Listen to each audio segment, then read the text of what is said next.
All right, I got another one from my the asshole here. This one goes off. Am I the asshole for sneaking my mom some alcohol while she's in hospice? I don't know what you do. I know what I would do, but we'll get into it. Hopefully, a couple of people write us back to let us know what they would do in this situation. It starts off. My mom is in her 50s and dying from liver cancer. She is terminally ill and currently undergoing in-home. What are you laughing for? Poor lady's dying over here with liver cancer. Chuckles, Mr. Well, Chuckles. my initial thought is, why is she in hospice? What's she dying of? And she says, we're getting it. We'll get there. okay, go ahead. Go ahead. Go ahead. She's terminally, she's term, she's terminal and currently undergoing in-home hospice care. My mother has always lived in a healthy lifestyle. She was an extremely heavy smoker for years and luckily quit between 10 to 15 years ago, and she was very proud of that. But she's been morbidly obese her whole life. She hasn't treated her type 2 diabetes well enough, and for a few years she was drinking 4 to 6 alcoholic drinks a day, and they were all above 5% for about 4 or 5 days a week. All this compounded, and she ended up with liver cancer. By the time it was caught, it was terminal. When she started feeling sick, which turned out to be the cancer, she stopped drinking except for rare occasions. I visit my mom 2 to 3 times per week. I talk to her, we watch TV, and I'll bring her what she asks for. She recently talked about how she missed her drink of choice. She wanted a couple to have. I got a list of her meds and made sure there was no minimal interactions, and when she had a really good day with no pain meds, I bought her a 6-pack of her favorite drink. She was very happy, drank 2 of them, and she went right to sleep. I told my siblings about this, bragging about how we had a good day, when I updated them a few days later.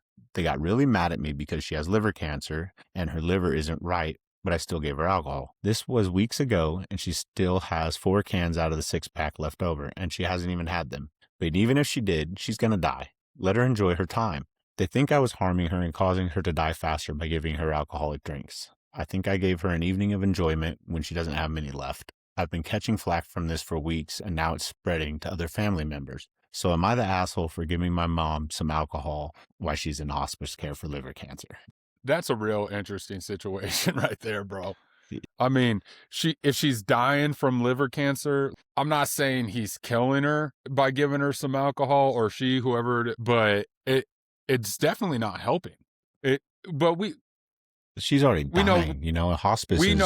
Go ahead. That's a hospice. Yeah. Like, she's on her way out anyway, a lot of the comments here, we'll get to the comments in a second. Me personally, I think if you're on your way out, you should be able to do whatever you want. Like checking off that bucket list, skydiving, motorcycle riding, whatever you want to do that you can still do, I mean, yeah. I'm going crazy. I'm going to do crack, fucking lines off hookers' asses. I don't care. Good Lord. That's horrible. Well, I mean, it's spend the kids' college fund.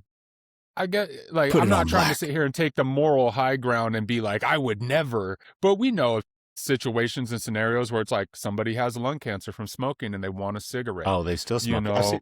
I've seen people on oxygen smoking outside the hospitals. Yeah. I mean, people are going to do what they want. I have a coworker. She needs oxygen. She smoked for a real long time. She's a much older lady. I think she's 70. Got that real raspy voice. She definitely has a raspy. She's super energetic, but she'll have a cigarette or two like in the evening. And I work directly with her, and this is stuff she tells me. And but then she'll be on oxygen at home, and then she'll have a cigarette. And she was out recently for like 3 months, but she's still sneaking cigarettes. And it's like, I wouldn't buy her a pack of cigarettes if she was out and she's like, I just really want a cigarette. It's like rough. I've come out of gas especially stations if you're in the hospital, though. Pregnant lady standing there asking for cigarettes, and I'm like, sorry. Like, no. Bro, when I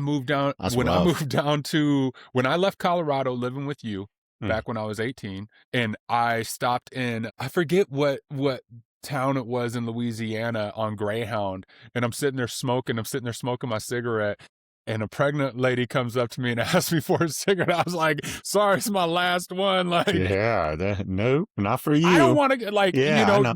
That's your morals. She was visibly pregnant. That's your morals. That you're allowed to have. Yeah, that's your own. As I said, morals, I'm not sitting here trying to take the moral high ground. Like, I would never and stuff, but there's certain things I don't want to condone. Yeah, I don't want to be a part of it and attach myself to. Like, yeah, here's a cigarette, whatever. I feel like if it was me though, and like I was on hospice, and I was like, look, I'm on my way out, Jeremy. Go get us a bottle of Henny or something. Let's do something. Kick back and have a couple drinks. See, that's what it says in here, though. It says, I assume she was lucid enough to drink it, whatever drink it was, and she was lucid Yeah. enough to make her own choices. She's an adult. Well, they're also this person's also saying they informed their siblings. Their siblings were upset. If it was you and I, and you were in the hospital, and you were like, "I want this," and it's fuck yeah, of Yeah, course, bro. I got you all there's fucking day. another person here who's like, I worked at a hospice care for a long time, and we make sure they get almost anything they want, and their families are allowed to bring them anything they want, wine, drinks, anything to Yeah, make them feel special and cared for.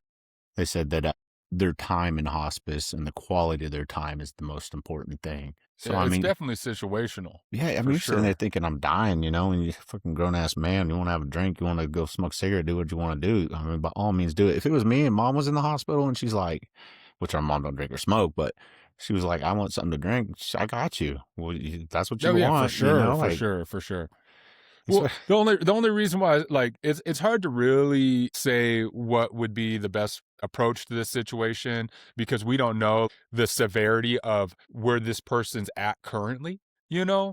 And if they're in there for liver damage or failure and whatnot, I yeah, guarantee that alcoholic drink isn't helping that. But yeah, you're I don't, right though, like, she's on her way out. It's totally up to her. I feel like this person says, I have stage 4 cancer. My doctor lets me eat whatever I want as well. Ironically, I ate healthy years prior to being diagnosed, never touched soda, ate healthy food 90% of the time, homemade juices every day. Now I'm just about being relaxed and enjoying everything I didn't get to enjoy through my life.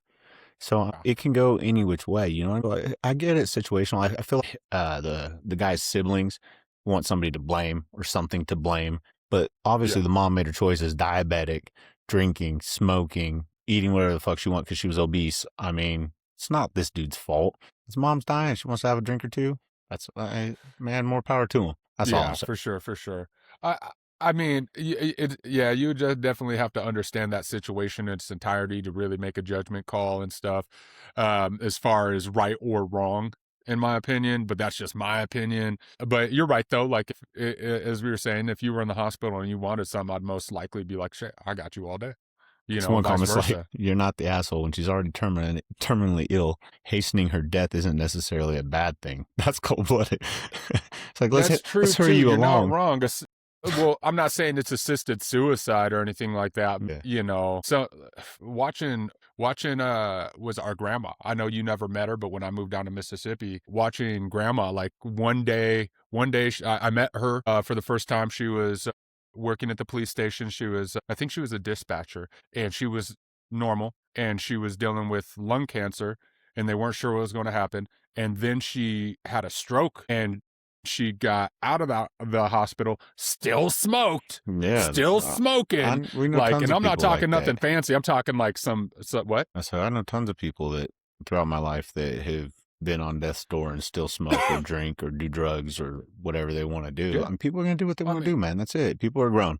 They're grown ass people. They're gonna make their own it's their decisions. life. Well, it's their life for sure, but what you contribute to that does play a part, I guess. What you're willing to contribute to that, and is situational. But like, as watching grandma, but Yeah. I never went and bought her a pack of cigarettes and Well, stuff. If anything, I stole some of her cigarettes our great because that was grandma back when Mimi I smoked smoked. almost 2 packs a day, and she lived till she was like 84, 88, something like that. Yeah, I mean, man, it affects it's people just, differently. yeah, Well, everybody's different. I mean, how long did you smoke cigarettes for? I was off and on from like 13 to 26, maybe. Okay, so But I I smoked for mean, like yeah, I'd have a pack. Like there was a good stint, like 5, 6 years, where it was like pack a day kind of thing. But yeah, I my smoked lungs I are smoked perfectly pretty clear. good for about 15 years, from about 16 to 30. And then when you had your Oh vape yeah, no. store and you gave me my first vape stuff, that, like, I didn't vape for hell long. I'll still hit a vape time to time, Yeah, but that helped me stop smoking. That was probably one of the biggest yeah. blessings. And then also not working in a bar where people could smoke and then trying to quit and being around people that smoked Yeah, and you stuff, definitely like especially out here in everybody knows Nevada like where, during those alcoholic situations or it's or who you're hanging around with and stuff like that. It's like I smoked in the yeah, there's a army, lot of, everybody in the tank smoked, so it was like or dipped, one of the two. So I mean, when and in granted, Rome. we weren't dying from cigarettes or anything like that, but No, no. Yeah. um, Luckily we quit. you I know, quit like I haven't touched a cigarette in God, I couldn't tell you how many years. And I smell them now and I'm like, ugh. Like yeah, that's the which craziest is part crazy, about yeah. it, dude. Like, But smoking sometimes I'll for still so long, do you ever then want one quitting. though? Even though I know they smell Nah, bad, bro. like what I do sometimes, like sometimes I'll eat a meal or something. I I don't know. It's never not, want a or I'll be cigarette. drinking and I'll be like, well, I don't drink anymore. I haven't drank in a long time. But there's been times where like a craving will hit me just out of the blue. And I'm like, Well, I know I between don't want between it, but it's just between like a, pouches, between like nicotine pouches and lozenges, I would say the biggest thing that is vaping. Like if I'm yeah. drinking or something, and I don't drink that often and stuff. My girl vapes, and I haven't hit her vape in, I want to say maybe like a couple months now. Thank Yeah. But see, God. I, But I don't do that anymore either because the kids. Like I didn't want Hayden or Elijah seeing me and no, saying, for like sure, feeling for that it's sure. okay to do those kind of things. So that's kind of like my motivator. Well, also being able to pay attention to my body because I don't do a lot of extracurriculars like that, anymore. Like as you said, like don't drink as much anymore. Don't Yeah. if at all. Like my girl bought a Just six Netflix pack. and chill. Well, my girl bought a 6-pack of Modelo 2 days ago, and there's still one beer in the fridge. I had two. I had one yesterday and two the day before, and that's probably the most I've drank in I a know. long time. I see these But memes. Like we used to wait for Thursday and Friday to be up in the club, and now in my 40s, they're asking like, "What are you doing?" I'm like, "I'm watching TV. I don't want to go nowhere. I want to be home and rest and sleep." It's yeah. just hilarious. Oh yeah. Well, you can tell like when you cut it after doing it for so long and then you cut it out and then you reintroduce it, you can kind of like Yeah, tell what for it does sure. to your body. You're more aware. And Like, as you get older, so man, if I vape for 2 days, I can feel yeah, it in my you don't lungs. I'm bounce like, back as quick ooh, as you used to either. So well, you could just tell how the negative effects when you start trying to do positive things for your body. But that what's this that's a one? rough one. Hopefully, we get some comments in there. I want to see what you would do in this situation. Would you bring your mom some alcohol or your whoever you got in hospice? That'd be kind of crazy to hear some feedback. But we'll catch you guys on the next one.